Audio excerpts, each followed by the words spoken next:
केईएमच्या medical रिपोर्टच्या paper plate करण्यात आलेल्या आहेत। रुग्णांचे रिपोर्ट रद्दीत टाकल्याचा धक्कादायक प्रकार समोर आलेला आहे। रद्दीच्या पैशांचा हव्यास पाहायला मिळतोय।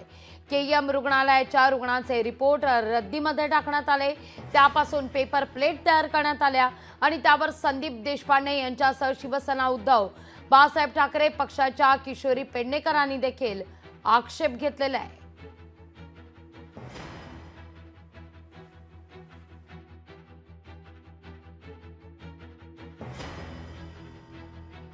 महाराष्ट्रामधल्या आरोग्य व्यवस्थेचे सगळे तीन-तेरा वाजलेले आहेत। परवा आमच्या लाखांदूरमध्ये भुयारगावच्या एका शाळेमध्ये जिल्हा परिषदच्या एका पहिल्या वर्गाच्या 7 वर्षाच्या मुलीला विद्युत तारेचं करंट लागून ती मृत्युमुखी पडली। डॉक्टर्स नाही, टेक्निशियन नाही, मशिनरी घेणं, कन्स्ट्रक्शन करणं, त्याच्यामधला मलिंदा खाणं हे सरकारचं काम आहे।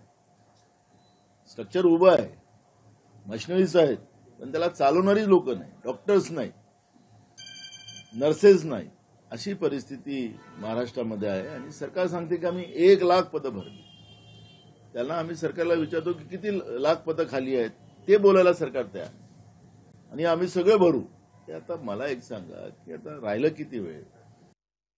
कुठल्या तरी अधिकाऱ्यांनी त्याच्या वैयक्तिक स्वार्थासाठी अख्खे रिपोर्ट हे रद्दीत विकले। आता हे महानगरपालिकेच्या संमतीने केलंय का त्यांनी परस्पर स्वतः पैसे खाण्यासाठी विकलंय? मला तर वाटतं याची चौकशी होणं आवश्यक आहे। त्या व्हिडिओमध्ये आपल्याला स्पष्ट दिसतंय की हे जे रिपोर्ट्स लोकांना दिले म्हणजे रद्दीत विकलेले आहेत आणि त्याच्या पेपर डिश बनलेल्या आहेत, त्याच्यावर केएम हॉस्पिटलचं नाव आहे, पेशंटचं नाव आहे, कुठला रिपोर्ट आहे, त्या रिपोर्टच्या संदर्भातले डिटेल आहेत। हे असं कसं तुम्ही खेळू शकता लोकांच्या वैयक्तिक आयुष्याशी एवढी? आणि जर ऑफिशियली झाली असेल, महानगरपालिकेला काय भीक लागली आहे रद्दीत विकायला या सगळ्या गोष्टी? लोकशाही मराठी ऐका, पहा, जागरूक रहा।